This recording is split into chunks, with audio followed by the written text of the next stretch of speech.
In the heart of a desolate forest stood an old, decaying mansion known to the locals as Granny's house. Children dared each other to approach its rusted gates, whispering stories about the sinister figure who lived within. Some claimed she was a witch, others said she was a ghost. No one who entered ever returned the same. For years, the mansion had remained abandoned, or so everyone believed. One fateful summer night, a group of friends decided to test their courage and explore the house. Emily, Jake, and Sarah were thrill seekers, always looking for their next adventure. Armed with flashlights and a camera, they ventured into the woods, their laughter masking the growing unease in their hearts. As they approached the mansion, the air grew colder, and the forest seemed unnaturally quiet. The wrought iron gate creaked loudly as Jake pushed it open. The front door, hanging on its hinges, groaned in protest as they stepped inside. Dust coated every surface, and cobwebs stretched across the walls like skeletal fingers. A faint, musty smell lingered in the air, mixed with something metallic. "This place gives me the creeps," Sarah whispered, clutching Emily's arm. "Come on," Jake said, his voice trembling slightly. "It's just an old house." Their flashlights illuminated a grand staircase, its red carpet faded and torn. Portraits of stern-faced ancestors lined the walls, their eyes seeming to follow the intruders.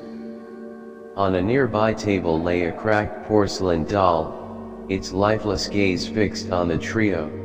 Suddenly, a faint creaking sound echoed through the house. The friends froze, their breaths shallow. "Probably just the wind," Emily said, though she didn't believe it. They ventured deeper into the mansion, discovering room after room filled with relics of a bygone era. In one room, they found a rocking chair swaying gently, though there was no breeze. In another, a phonograph played an eerie lullaby on its own. The air grew heavier, and an unshakable feeling of being watched settled over them. Then they found the basement door. "Should we go down there?" Sarah asked, her voice barely audible. "We've come this far," Jake said, trying to sound brave. He pulled the door open, revealing a steep staircase descending into darkness. The basement smelled of damp earth and decay. Their flashlights flickered as they stepped onto the dirt floor. Against the far wall stood a wooden table covered in strange tools and jars filled with unidentifiable substances. Chains hung from the ceiling, and a tattered quilt lay crumpled in the corner. Suddenly, a loud crash came from upstairs. The friends bolted for the stairs, but the basement door slammed shut before they could reach it. Panic set in as they pounded on the door, screaming for help. "Who dares disturb my home?" a raspy voice echoed through the basement. The friends turned to see a hunched figure emerging from the shadows. Granny, or what was left of her, stood before them. Her face was gaunt, her skin pale and stretched tightly over her bones. Her eyes glowed faintly in the darkness, and her gnarled hands clutched a rusted axe. "You shouldn't have come here," she hissed, her voice dripping with malice. Jake grabbed a heavy jar from the table and hurled it at her. It shattered against the wall, releasing a foul-smelling liquid. Granny let out a guttural scream and lunged at them. The friends scattered, searching for any way to escape. Emily spotted a small window near the ceiling. "Over here!" she yelled. Jake and Sarah helped her climb up, and she managed to break the glass.